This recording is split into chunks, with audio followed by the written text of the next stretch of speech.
The Burning God is the third and final book of the Poppy War series. She didn't come up with a name for the series itself, it's just the Poppy War. So The Burning God is the third and final book. There's a lot of hype with this book. I had mixed feelings on the first book, but I really enjoyed the second book.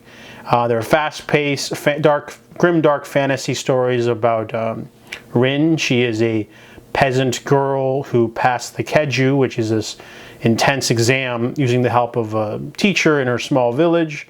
And in the first one, she essentially goes to the Academy of Sinigard, which is very elite battle school where people learn about tactics and combat and fighting. And it's essentially an academy for shaping and molding the young minds of the next soldiers and strategists and generals and leaders for the next country, because they're constantly at war with the Mugen. Mugen is island nation, and then there's a big war in the first book. The second book is the continuation of that. New interesting elements, some sort of like superpowered assassin team, and new mentors and new enemies, things like that. And then the third book is the finale and the conclusion. Overall, I'd have to say that the book is really easy to read. It's very fast-paced, lots of action, very similar to the first two books, but it's not the most satisfying ending for me, to be honest. The book, is a good 600 pages long, but it still feels a bit rushed in some areas. It almost feels like there's like a check mark list of stuff that's introduced and taken away. It's like we have to, reference all these different things. I do like the character development. There's a great arc for Rin. This time she's on the offensive, basically, and she's got to take down all of these new enemies. And she's got to team up with new people that she doesn't really want to. She's not sure if she can trust. And she sort of becomes this sort of morality play of sorts. And we're not really sure, what direction the story is going. But there's a lot of action and dark stuff, a lot of violence happening. I really didn't like the dialogue. The dialogue is really cringy for me because there's a lot of like swearing and modern, I guess, not euphemisms, like, you don't know shit, things like that, fuck you, all these like modern day swears are in the book. I, for one, am not a big fan of the F word in fantasy. Anything else is fine, the C word, sure. Calling someone a bitch, sure. Calling someone an ass, sure. But the F word is just so like modern. Also, it's jarring when you use it in science fiction, but science fiction usually happens, in the future. So there could be a way for people to still use outdated terms, but it just feels a little anachronistic for me. It's the same as them saying golly gee, jeepers, and gosh darn. It just doesn't fit with the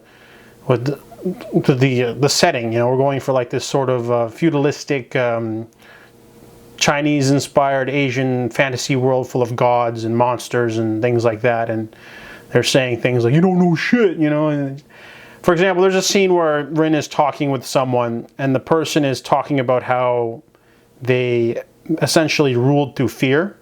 And while she's doing this, she's prepping their dinner. She's captured some rats, and she's skinned them, and she's putting them on stakes to show. It's a great metaphor for the character. And as they're prepping food, they're basically saying that you have to rule by fear. They must fear you. And she's like skewering dead rat corpses and putting them over the fire. And then the person insults Rin, and Rin's like, fuck you. And it just felt like such a terrible usage of dialogue. Because whenever they have like a scene where someone is exclamating something, they say, great tortoise. It's like they're, instead of saying like ye gads or something, they say great tortoise. So that's like almost, their own unique sort of linguistic thing. But then they're using the F word all the time. And the F word's used also in the prose too. That was cringy. It made it feel like a teenager was reading the book or something.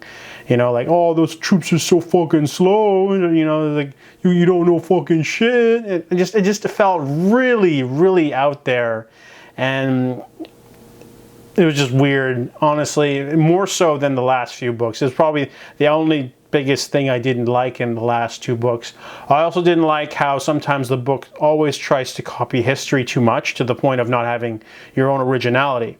The first book copies the rape of Nanking she barely changed anything, and it just felt really cheap. And the second book, was more original. And the third book also is a little bit more original, but there's some stuff in the end there that just felt a little weak. There's a lot of it's not a very satisfying conclusion for these characters because it feels like the easy way out, and that's not a big deal. So if you're a fan of the first two books, you'll enjoy the third one. I enjoyed reading it, but there was some cringy moments, such as the dialogue and the non-satisfying ending. But overall, The Burning God is still a nice, solid finale compared to the other two. The second one is still my favorite. This one is okay. So I give it a 2.5 out of 5.